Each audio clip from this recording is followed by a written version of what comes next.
আসসালামু আলাইকুম। প্রিয় শিক্ষার্থীরা, কেমন আছো সবাই? নিশ্চয়ই ভালো আছো, ঘরে আছো, সুস্থ আছো। তো প্রথমে বলি যে দেখো, আমাদের ভূগোল দ্বিতীয় পত্রের বই কোনটা কিনবে, কোন লেখকের। এখানে দেখো যে সৈয়দ শাহজাহান আহমেদের একটা বই আমি দিয়েছি, আর একটা হচ্ছে তাপস কুমার মজুমদার। যেটা ভালো লাগে কিনে নিও। তো আজকে আমি আমাদের আহ বিষয়বস্তুতে চলে যাচ্ছি। আমাদের আজকের শিরোনাম হচ্ছে মানব ভূগোলের বিষয়বস্তু। এর আগের ক্লাসে আমি শিখাইছিলাম মানব ভূগোলের ধারণা, মানব ভূগোলের ক্ষেত্র। আজকে দেখো যে আমাদের শিরোনাম হচ্ছে মানব ভূগোলের বিষয়বস্তু। এখান থেকে আমাদের শিখন ফল হচ্ছে মানব ভূগোলের বিষয়বস্তু ব্যাখ্যা করতে পারবে। তাহলে মানব ভূগোলে যে বিষয়বস্তুগুলো আছে, দেখো যে ভূগোলে মানবীয় যেসব বিষয়বস্তু রয়েছে তা নিম্নরূপ: মানব জনসংখ্যা বিষয়ক বিষয়বস্তু। এখানে দেখো বোঝাই যাচ্ছে যে মানব জনসংখ্যা বিষয়ক বিষয়বস্তু মানে জনসংখ্যার অবস্থান, বন্টন, বিন্যাস, জনকাঠামো ও গঠন বিন্যাস, জনসংখ্যার স্থানান্তর, অভিগমন, জনসংখ্যা বৃদ্ধি, পরিবর্তন প্রক্রিয়া, এগুলো নিয়ে আলোচনা করা হয়। শিক্ষার্থীরা, তোমরা মনোযোগ সহকারে ক্লাস শুনবে এবং খাতা কলম নিয়ে লিখে নিবে। এরপরে দেখো যে পরিবেশ বিষয়ক বিষয়বস্তু। পরিবেশ বিষয়ক বিষয়বস্তু অর্থাৎ এখানে কিভাবে মানুষের জীবনটা পরিবেশের সাথে জড়িয়ে আছে, অর্থাৎ মানুষের জীবন ধারণের ওপর পরিবেশের যে বিভিন্ন উপাদান কিভাবে প্রভাব বিস্তার করে, পরিবেশ দ্বারা মানুষ কিভাবে প্রভাবিত হয়, এই বিষয়টা এখানে তুলে ধরা হয়েছে। এরপরে দেখো যে অর্থনৈতিক বিষয়বস্তু। অর্থনৈতিক বিষয়বস্তু বলতে দেখো যে কিভাবে মানুষের জীবিকা নির্বাহ পরিচালনা করে, যেমন যে সংগ্রহ বিষয়ক কর্মকাণ্ড, পশু শিকার, মৎস্য আহরণ, বনজ সম্পদ সংগ্রহ, এগুলো সব হচ্ছে অর্থনৈতিক বিষয়বস্তু। এরপরে দেখো যে প্রাকৃতিক সম্পদ আহরণ, অর্থাৎ প্রকৃতি থেকে যে সম্পদগুলো আমরা পেয়ে থাকি, এই সম্পদগুলা কিভাবে আমরা সংগ্রহ করি সেটা। এরপরে দেখো যে বিনোদন ও পরিষেবামূলক কর্মকাণ্ড।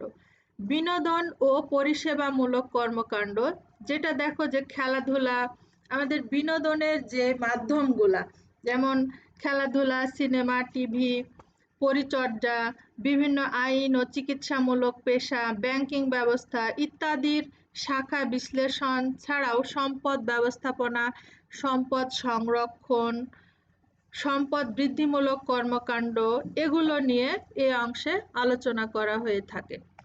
এরপরে দেখো সংস্কৃতি ও সভ্যতা বিষয়ক বিষয়বস্তু। সংস্কৃতি ও সভ্যতা অর্থাৎ মানুষের উৎপত্তি, বিবর্তন, কর্মকাণ্ড, নৃতাত্ত্বিক বিষয়াবলী, মানব জাতির বিভিন্ন বৈশিষ্ট্য, যেমন তোমার দৈহিক গড়ন, তারপরে রং, চোখ, চুলের বর্ণনা ইত্যাদি বিষয়ে আলোচনা। অর্থাৎ এখানে সভ্যতা ও সংস্কৃতি বিষয়ক বিষয়বস্তু বলতে মানুষের যে ভাষা, সংস্কৃতি, সেটাই বোঝা যাচ্ছে। এরপরে দেখো যে সমাজ বিষয়ক বিষয়বস্তু। সমাজ বিষয়ক বিষয়বস্তুর মধ্যে আছে যে শিক্ষা, সাক্ষরতা, স্বাস্থ্য ও চিকিৎসা, কর্মসংস্থান, বেকারত্ব, আবাসিক সুযোগ সুবিধা, সামাজিক স্তর বিন্যাস, সামাজিক বৈষম্য, ধর্মীয় ও জাতিগত ইত্যাদি সম্পর্কে আলোচনা এ অংশে করা হয়। এরপরে দেখো যে রাজনীতি বিষয়ক বিষয়বস্তু। এখানে রাজনৈতিক এলাকা তথা রাষ্ট্র প্রশাসন ব্যবস্থায় ভৌগোলিক উপাদানের প্রভাব ও তাৎপর্য পর্যালোচনা, কেন্দ্রভূমি কোনটা, রাজনীতি, জাতীয়তা ও জাতিগত বিন্যাস, রাষ্ট্রীয় সহযোগিতা, এগুলো সম্পর্কে এই অংশে আলোচনা করা হয়। এরপরে দেখো যে মানব ভূগোলের শাখা, মানব ভূগোলের শাখা, এখান থেকে আমাদের শিরোনাম হচ্ছে যে শাখা ব্যাখ্যা করতে পারবে, মানব ভূগোলের শাখা ব্যাখ্যা করতে পারবে। বিজ্ঞানের আধুনিকায়নের ফলে মানব ভূগোলের বিভিন্ন শাখার পরিব্যাপ্তি ঘটেছে। মানব ভূগোলকে বিভিন্ন শাখায় বিভক্ত করা যায়। দেখো একটা হচ্ছে যে অর্থনৈতিক ভূগোল।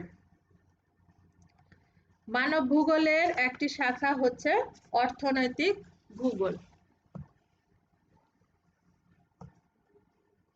অর্থনৈতিক ভূগোল মানব ভূগোলের একটি গুরুত্বপূর্ণ শাখা। এই যে অর্থনৈতিক ভূগোল, এটা মানব ভূগোলের একটি গুরুত্বপূর্ণ শাখা। এটা হচ্ছে মানুষের অর্থনৈতিক কর্মকাণ্ড কিভাবে পরিচালিত হয় সেই বিষয়ে আলোকপাত করে। এরপরে হচ্ছে জনসংখ্যা ভূগোল, যেখানে জনসংখ্যার বিবর্তন, বন্টন, গঠন, কাঠামো, জনসংখ্যা তত্ত্ব, তারপরে জনসংখ্যার স্থানান্তর, অভিগমন, জনসংখ্যা বৃদ্ধি, সমস্যা, এগুলো এই অংশে আলোচনা করা হয়। এরপরে দেখো যে কৃষি ভূগোল। কৃষি ভূগোল এখানে কৃষি ভূগোল এখানে আমরা শিখব যে কৃষি কাজের ভৌগোলিক নিয়ামক, বিশ্বব্যাপী কৃষি উপকরণ এর উৎপাদন, অর্থাৎ দেখো যে ধান, গম, আখ, পাট, এগুলোর উৎপাদন এবং বিশ্বব্যাপী বন্টন, এটা আমরা এখান থেকে শিখব। এরপরে দেখো পরিবেশ ভূগোল। পরিবেশ ভূগোল, এখানে পরিবেশ ভূগোলে দেখো যে পরিবেশটা দূষণ, অবক্ষয় বা দুর্যোগ, তারপরে গ্রিন হাউস ইফেক্ট, যার ফলশ্রুতিতে কিভাবে বিশ্বব্যাপী উষ্ণতা বৃদ্ধি পাচ্ছে, এই সম্পর্কে বিশদ ব্যাখ্যা প্রদান করে। এরপরে দেখো বসতি ভূগোল, এটাও মানব ভূগোলের একটি শাখা। এখান থেকে আমরা শিখব যে বসতির ধরন, বিন্যাস, গ্রামীণ বসতি এবং শহরে বসতির মধ্যে সাদৃশ্য, বৈসাদৃশ্য, নগরায়নের ধারা, নগর সমূহের বিবর্তন, ক্রমবিকাশ, এগুলো নিয়ে আমরা এই অংশে শিখব। এরপরে দেখো সমাজ বিজ্ঞানীয় ভূগোল।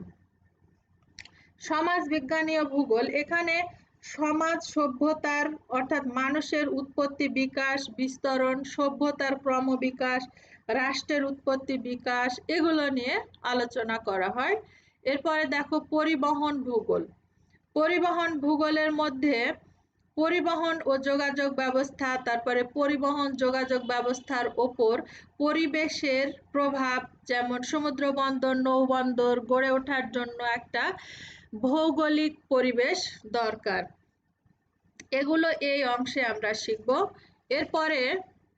এরপরের শাখা দেখো যে সম্পদ ব্যবস্থাপনা।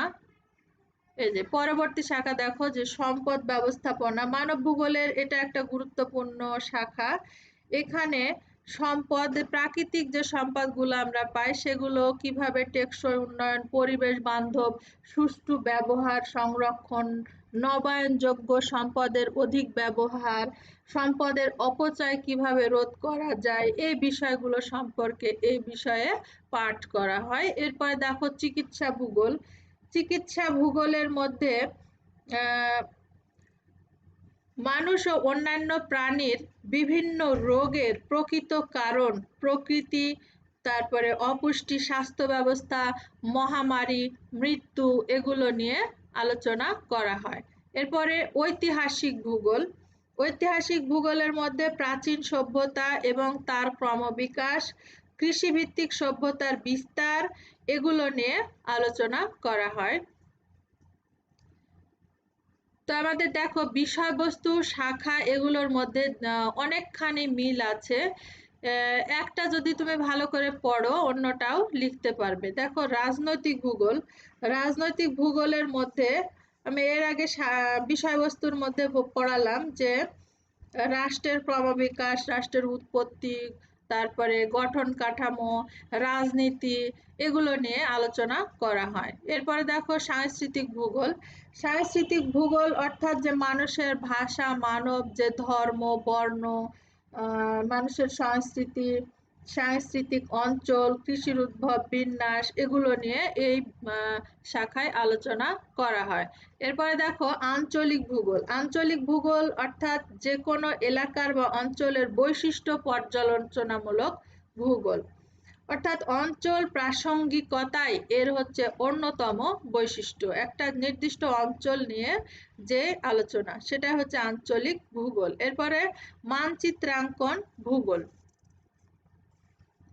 মানচিত্রাঙ্কন মানচিত্র ভূগোলের একটা গুরুত্বপূর্ণ অংশ, আর এই মানচিত্রাঙ্কন ভূগোলের একটা অবিচ্ছেদ্য অংশ। এই শাখায় মানচিত্রের সাহায্যে বিভিন্ন বিষয় কিভাবে আমরা উপস্থাপন করব সেটা শিখব। তারপরে দেখো শিল্প ভূগোল। শিল্প ভূগোল এটা হচ্ছে বর্তমান শিল্পায়নের যুগ। এই সময়ে বিশ্বব্যাপী বিভিন্ন ধরনের শিল্প কারখানা প্রচুর পরিমাণে গড়ে উঠছে, কিন্তু কোনো অঞ্চলে শিল্প কারখানা গড়ে উঠলে ভৌগোলিকভাবে সুবিধা হবে, কাঁচামালের পর্যাপ্ততা ও শক্তি সম্পদের প্রাচুর্যতা পাবে, তা জানার জন্য শিল্প ভূগোল পাঠ অত্যন্ত গুরুত্বপূর্ণ। এরপরে দেখো ব্যবহারিক ভূগোল। এই ব্যবহারিক ভূগোল হচ্ছে ভূগোলের আরেকটি শাখা। ভূগোল সম্পর্কে আলোচনা ও পাঠ্যক্রম সম্পর্কে যথাযথভাবে ধারণা পাওয়ার জন্য মানচিত্রের ব্যবহার প্রয়োজন।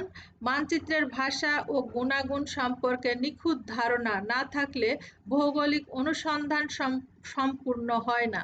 তাই মানব ভূগোলের একটি গুরুত্বপূর্ণ শাখা হচ্ছে ব্যবহারিক ভূগোল। এরপরে দেখো মানব ভূগোল পাঠের প্রয়োজনীয়তা, অর্থাৎ এই মানব ভূগোল পাঠ করে আমরা কি কি উপকার পাবো। দেখো যে প্রাকৃতিক সম্পদকে টেকসই উন্নয়নের মাধ্যমে কিভাবে ব্যবহার করতে হবে তা মানব ভূগোল পাঠের মাধ্যমে আমরা জানতে পারি। এরপরে মানব ভূগোলের আরেকটি বিষয় যেটা হচ্ছে অর্থনৈতিক ভূগোল, যা পাঠের মাধ্যমে বিভিন্ন দেশের খনিজ সম্পদ, কৃষিদ্রব্য, শিল্পপণ্য, মানুষের জীবনযাত্রা প্রণালী, আচার আচরণ, তারপরে রীতিনীতি, ব্যবসা বাণিজ্য, পরিবহন ও যোগাযোগের মাধ্যম সম্বন্ধে জ্ঞান লাভ করা যায়। এরপরে বিভিন্ন দেশের জনসংখ্যা বন্টন ধারা এবং অধিবাসীদের যে অর্থনৈতিক কার্যকলাপ, এর ওপর পরিবেশের যে প্রভাব সেটা বর্ণনা আমরা পাই মানব ভূগোলে। এরপরে পরিবহন ও যোগাযোগের দিক দিয়ে কোন দেশ উন্নত তা শিক্ষার্থীরা মানব ভূগোল পাঠের মাধ্যমে জানতে পারে।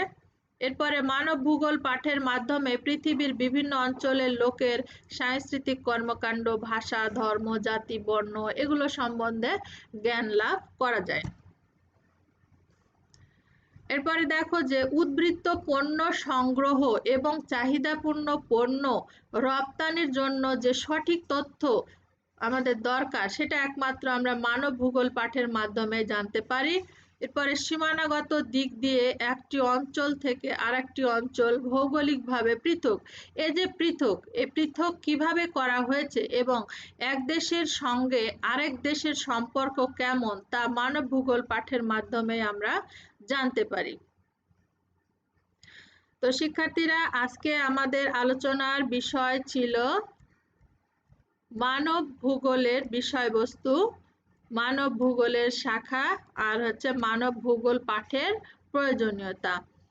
তো আশা করছি তোমরা ভালো মতো বুঝতে পেরেছো এবং ক্লাস করেছো।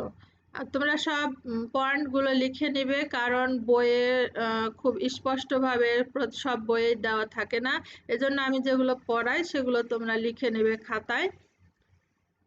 মানব ভূগোলের শাখা বিষয়বস্তু বলতে তোমার কাছাকাছি ওই একই জিনিসগুলো ঘুরে ঘুরে আসবে, যেমন জনসংখ্যা, অর্থনৈতিক জীবনযাপন, সভ্যতা, সংস্কৃতি, কৃষি, পরিবেশ, বসতি, পরিবহন এগুলোই ঘুরে ঘুরে আসবে। চিকিৎসা, ঐতিহাসিক, তারপরে শিল্প এগুলোই আসবে।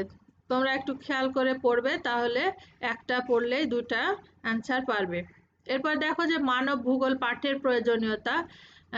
এখানে আমি তোমাদেরকে পড়ালাম যে কি কি প্রয়োজনে আমরা মানব ভূগোলটা পাঠ করব। তো আশা করছি তোমরা ভালো মতো বুঝতে পেরেছো যে দেখো প্রাকৃতিক সম্পদকে কিভাবে আমরা টেকসই উন্নয়নের মাধ্যমে ব্যবহার করতে পারি সেটা আমরা মানব ভূগোল পাঠের মাধ্যমে জানতে পারি। এরপরে বিভিন্ন দেশের যে জনসংখ্যার বন্টন ধারা এবং অধিবাসীদের যে অর্থনৈতিক কার্যকলাপ এর ওপর পরিবেশের একটা যে প্রভাব আছে সেটার বর্ণনাও আমরা মানব ভূগোলে করে থাকি। তারপরে পরিবহন যোগাযোগের দিক দিয়ে কোন দেশের থেকে বেশি উন্নত সেটা মানব ভূগোল পাঠের মাধ্যমে জানতে পারি। এরপরে মানব ভূগোল পাঠের মাধ্যমে আমরা বিভিন্ন অঞ্চলের লোকের যে সাংস্কৃতিক কর্মকাণ্ড অর্থাৎ ভাষা, ধর্ম, বর্ণ, জাতি এগুলো সম্পর্কে আমরা ধারণা পাই। এরপরে যে উদ্বৃত্ত যে আমাদের পণ্য সেটা সংগ্রহ এবং চাহিদাপূর্ণ পণ্য রপ্তানির জন্য যে সঠিক তথ্য সেটাও আমরা মানব ভূগোল পাঠের মাধ্যমে জানতে পারি। সীমানাগত দিক দিয়ে একটি অঞ্চল থেকে আরেকটি অঞ্চল ভৌগোলিকভাবে পৃথক, এই যে পৃথক কেন এবং কিভাবে করা হয়েছে সেটাও সম্পর্কে আমরা ধারণা পাই মানব ভূগোল পাঠের মাধ্যমে। তো শিক্ষার্থীরা আজকে আর নয় এ পর্যন্তই। তোমরা ভালো থেকো, সুস্থ থেকো।